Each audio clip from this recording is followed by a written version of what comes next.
So what we have here is two sets. Let me explain these to you and why these are very, very famous. It's by a doctor named Dr. Ryan.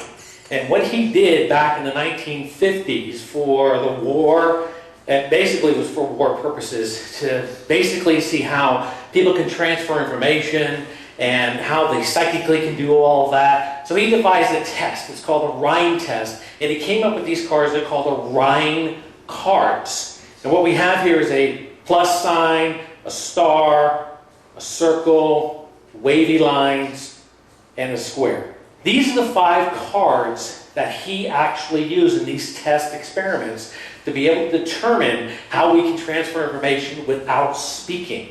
And what they did was they put 2 people behind a screen, which we're going to use this as a screen in just a moment. Okay? And what he did was they couldn't see each other. But they both had a set of cards just like this. And if you would verify, what's your name? Yeshenia. They're both all the same, correct? Pretty much? Yeah, good. Blank on the other side. Okay? So what you're going to do in a moment, you're going to take a pack of those cards. You decide, hold on, not yet. You're going to decide what pack. Okay? And we're going to simulate that test right here as to see how connected you and I really are. Okay? And I'm going to show you how you can do these simple things too. Now, I've been doing this a long time. I've been doing it for 26 years, so I may make it look easy.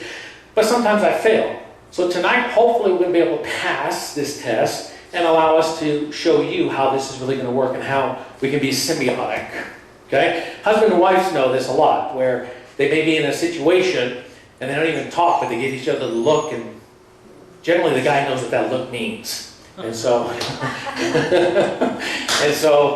that's how that kind of works, okay? So you can pick any pile you want. That one there? Okay, good. So what you're going to do is you're going to turn them upside down so they can't see anything, okay? You're going to shuffle them up. Make sure they're all nice and shuffled, okay? And when you're satisfied with the shuffle, you put them right back down there. I'll put my pile right there. And again, like I said, we're going to use the screen, okay? So that's your pile. Okay, so we'll start with my pile. So you just keep me one card. I'm going to make some of the predictions first, and then we'll do your cards, okay? So hand me each card, and I'll just slip one card at a time. I'm just going to slip them into the board. I'll start here. All right, next one.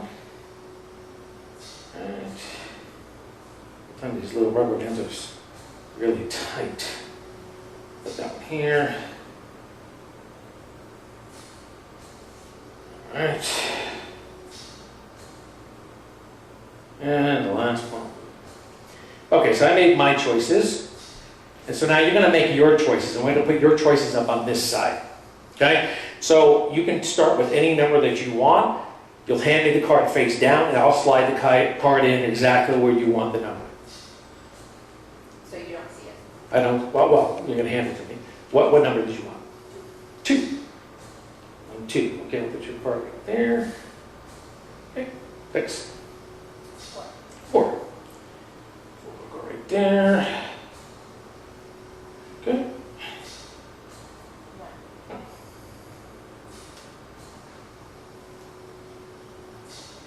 3. 3. Where do you want that one from? Last but not least, no choice. Okay, good. So this is basically how the experiment went. But again, it was done behind a screen. This is our screen, and no one could see what was really happening. So I made my prediction. And wouldn't it be absolutely amazing if I turn this around and these cards are matching completely and totally? Wouldn't that blow your mind? I know it blows my mind. That's one of the reasons why I started studying hypnosis. I went to college for this, 2-year college, and I actually learned this, got college credit for it, because I was working on my PhD. And so this is how it all started for me. But I'm going to turn this around, and if it's correct, there's going to be an amazing thunderous round of applause. I'm going to show you first, and then I want to flip it around for everybody else. Wow. Isn't that cool?